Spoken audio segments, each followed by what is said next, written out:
ತಮಿಳುನಾಡು ರಾಜಕೀಯ ಇತಿಹಾಸದಲ್ಲಿ ದಶಕಗಳ ಕಾಲ ಆಳ್ವಿಕೆ ನಡೆಸಿದ್ದ ದ್ರಾವಿಡ ಪಕ್ಷಗಳಾದ ಡಿಎಂಕೆ ಹಾಗೆ ಎಐಎಡಿಎಂಕೆ ಕೋಟೆಗಳನ್ನ ಛಿದ್ರ ಮಾಡಿ ಟಿವಿಕೆ ಮೂಲಕ ಅಧಿಕಾರದ ಗದ್ದುಗೆ ಏರಿರೋ ನಟ ರಾಜಕಾರಣಿ ದಳಪತಿ ವಿಜಯ್ ಪ್ರಮಾಣ ವಚನ ಸ್ವೀಕರಿಸಿ 48 ಗಂಟೆಯ ಒಳಗೇನೆ ನಿರ್ಗಮಿತ ಮುಖ್ಯಮಂತ್ರಿ ಎಂಕೆ ಸ್ಟಾಲಿನ್ ಅವರನ್ನ ಮೀಟ್ ಮಾಡಿದ್ದಾರೆ. ಇದಾದ ಬೆನ್ನಲ್ಲೇ ತಮಿಳುನಾಡು ರಾಜಕೀಯದಲ್ಲಿ ಮತ್ತೊಂದು ಸುತ್ತಿನ ಕ್ರಾಂತಿಯ ಬಗ್ಗೆ ಚರ್ಚೆಗಳಾಗ್ತಾ ಇದೆ. ಮುಖ್ಯಮಂತ್ರಿಯಾಗಿ ಪ್ರಮಾಣ ವಚನ ಸ್ವೀಕರಿಸಿದ ಕೆಲವೇ ಗಂಟೆಗಳಲ್ಲಿ ಟಿವಿಕೆ ನಾಯಕ ಸಿಎಂ ಸಿ ಜೋಸೆಫ್ ವಿಜಯ್ ಅವರು ಚೆನ್ನೈನ ಆಳ್ವಾರ್ಪೇಟೆಯಲ್ಲಿರೋ ಮಾಜಿ ಮುಖ್ಯಮಂತ್ರಿ ಹಾಗೂ ಡಿಎಂಕೆ ವರಿಷ್ಠ ಎಂಕೆ ಸ್ಟಾಲಿನ್ ಅವರ ನಿವಾಸಕ್ಕೆ ಭೇಟಿ ಕೊಟ್ಟಿದ್ದಾರೆ.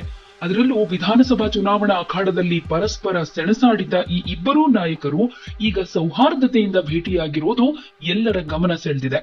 ಚೆನ್ನೈನ ಸ್ಟಾಲಿನ್ ನಿವಾಸದಲ್ಲಿ ನಡೆದ ಈ ಭೇಟಿ ಕೇವಲ ಔಪಚಾರಿಕ ಮಾತ್ರ ಆಗಿರಲಿಲ್ಲ.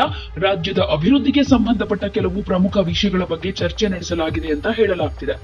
ರಾಜಕೀಯವಾಗಿ ಏನೇ ಭಿನ್ನಾಭಿಪ್ರಾಯಗಳಿದ್ರೂ ರಾಜ್ಯದ ಹಿತದೃಷ್ಟಿಯಿಂದ ಕೆಲಸ ಮಾಡುವಾಗ ಹಿರಿಯರ ಅನುಭವದ ಅಗತ್ಯ ಇದೆ ಅಂತ ನಟ ವಿಜಯ್ ಅವರ ಈ ಭೇಟಿ ಸೂಚಿಸುತ್ತೆ.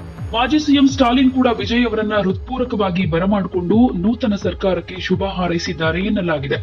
ಇನ್ನು ವಿಜಯ್ ಅವರು ಅವರ ಮನೆಗೆ ಎಂಟ್ರಿ ಕೊಡ್ತಾ ಇದ್ದ ಹಾಗೆ ಸ್ಟಾಲಿನ್ ಮಗ ಉದಯನಿಧಿ ಅವರೇ ಹೊರಗಡೆ ಬಂದು ವಿಜಯ್ ಅವರನ್ನ ಅಪ್ಕೊಂಡು ಸ್ವಾಗತ ಮಾಡಿದ್ದು ಒಂದು ರೀತಿ ವಿಶೇಷವಾಗಿ ಕಾಣಿಸ್ಕೊಳ್ತು.